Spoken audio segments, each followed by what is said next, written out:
मंडळी, तुम्हाला आठवत असेल की 29 सप्टेंबर 2016 रोजी पाकिस्तानवर सर्जिकल स्ट्राईक करण्यात आला होता आणि त्या सर्जिकल स्ट्राईकमध्ये अनेक दहशतवादी मारले गेले होते।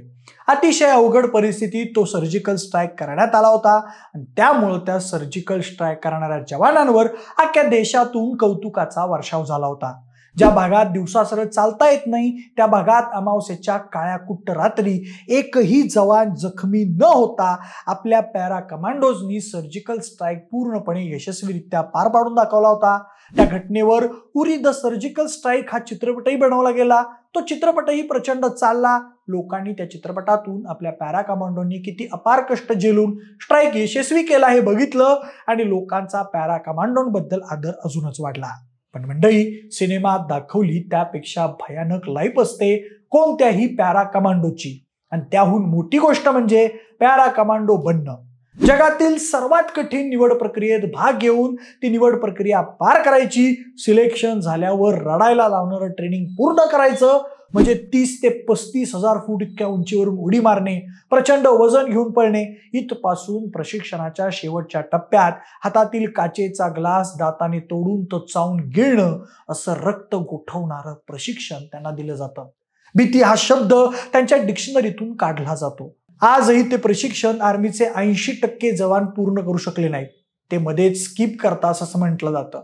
आजच्या व्हिडिओतून पॅरा कमांडोजना नेमकं कसं आणि काय ट्रेनिंग दिलं जातं त्याचा आढावा आपण घेणार आहोत। नमस्कार, मी प्रथमेश आणि तुम्हाला तर माहितीये आपला विषयच भारी। मंडळी, सुरुवातीला आपण हे पॅरा कमांडोज नेमके कोण असतात याबद्दल जाणून घेऊ। प्रत्येक देशाचं स्वतःचं सैन्य असतं, परंतु त्या सैन्यात एक विशेष तुकडी असते जी सर्वोत्कृष्ट मानली जाते। भारतीय सैन्यात पॅराशूट रेजिमेंट नावाची विशेष तुकडी आहे जी सर्वोत्कृष्ट मानली जाते। 1965 साली भारत पाकिस्तान युद्धादरम्यान ती विशिष्ट रेजिमेंट तयार करण्यात आली होती। पॅरा कमांडोज हे त्याच रेजिमेंटचा भाग आहेत।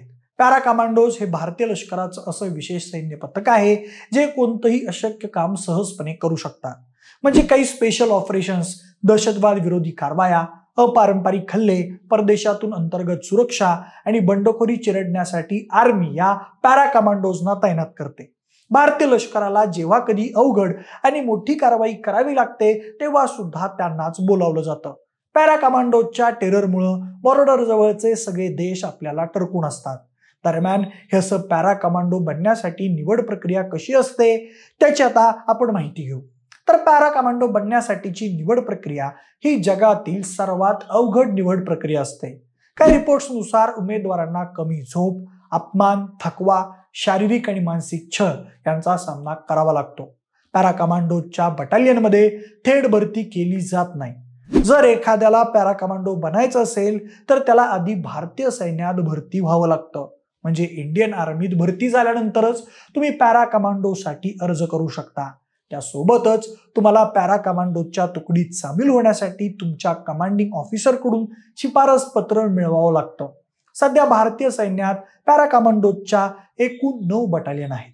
त्या कमांडोजना पॅराशूट कमांडो असंही म्हटलं जातं। तर असे पॅरा कमांडोज बनण्यासाठी जगातलं सगळ्यात अवघड ट्रेनिंग पार करावं लागतं।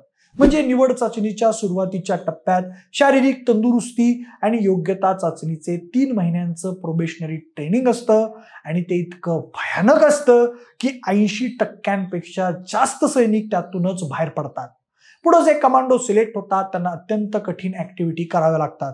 तसंच त्यातही त्यांना मुद्दाम कमी झोप दिली जाते। स्ट्रेस इनॉक्युलेशनसाठी कमांडोजना प्रचंड दबाव आणि त्रास सहन करावा लागतो, जेणेकरून तुमची प्रतिकार शक्ती वाढेल। वेगवेगळ्या वातावरणात अत्यंत प्रतिकूल परिस्थितीत ठेवून त्यांना मानसिकरित्या कठोर बनवलं जातं। प्रशिक्षण घेणाऱ्या सैनिकांच्या मार्गात मुद्दाम अडथळे निर्माण केले जातात, त्यांचं थोड्याफार प्रमाणात शोषणही केलं जातं। दरम्यान 90 दिवस चालणारं ते प्रोबेशन ट्रेनिंग प्रत्येक जण पूर्ण करू शकत नाही, म्हणून शेवटी पॅरा कमांडोसाठी फक्त 2% फौजीच निवडले जातात। त्यातही सगळ्यात महत्त्वाची गोष्ट म्हणजे त्या प्रशिक्षणादरम्यान अनेक वेळा सैनिकांना 36 तास काहीही खायला किंवा प्यायला दिलं जात नाही आणि त्या 36 तासांमध्ये त्यांना 1 मिनिटही झोपू दिलं जात नाही। एक नॉर्मल माणूस हे सहन करूच शकत नाही।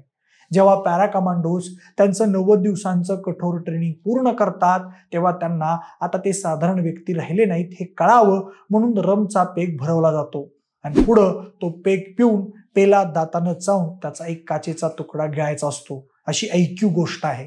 वास्तविक ती एक परंपरा आहे असं काही जणांचं म्हणणं आहे.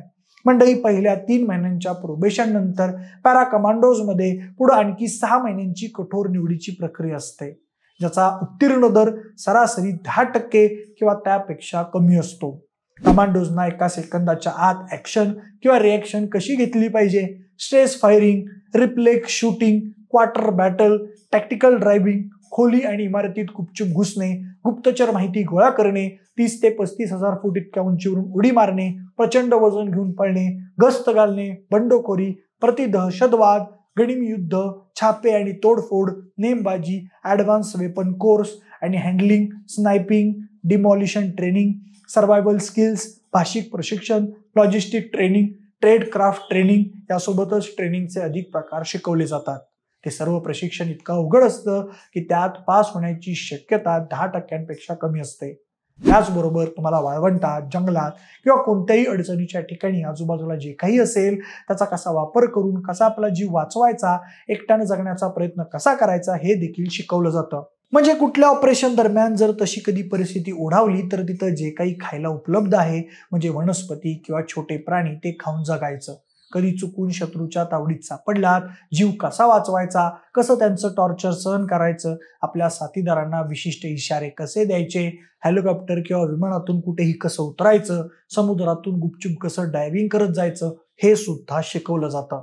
थोडक्यात काय तर तुम्हाला कोणत्याही परिस्थितीत मार्ग काढून सर्व्हाइव्ह कसं करायचं हे शिकवण्याचा त्या ट्रेनिंगचा उद्देश असतो. म्हणून बरेच जण ते ट्रेनिंग अर्धवट सोडून जातात. म्हणजे प्रशिक्षण पूर्ण करतात ते उडत्या पाखराची पंख मोजू शकतात असं म्हटलं जातं. त्या प्रशिक्षणामुळे पॅरा कमांडो हा 1 मॅन आर्मी बनलेला असतो. त्यामुळेच तर ज्या भागात दिवसा सरळ चालता येत नाही त्या भागात अमावस्येच्या रात्री जाऊन एकही जवान जखमी न होता आपल्या पॅरा कमांडोजनी सर्जिकल स्ट्राईक पूर्णपणे यशस्वीरित्या पार करून दाखवला. तुम्हाला ही माहिती ऐकून नेमकं काय वाटलं ते आम्हाला कमेंटच्या माध्यमातून नक्की कळवा. जर हा व्हिडिओ आवडला असेल तर लाईक आणि शेअर करा. सोबतच आपल्या विशेष या YouTube चॅनलला देखील सबस्क्राईब करायला विसरू नका. धन्यवाद.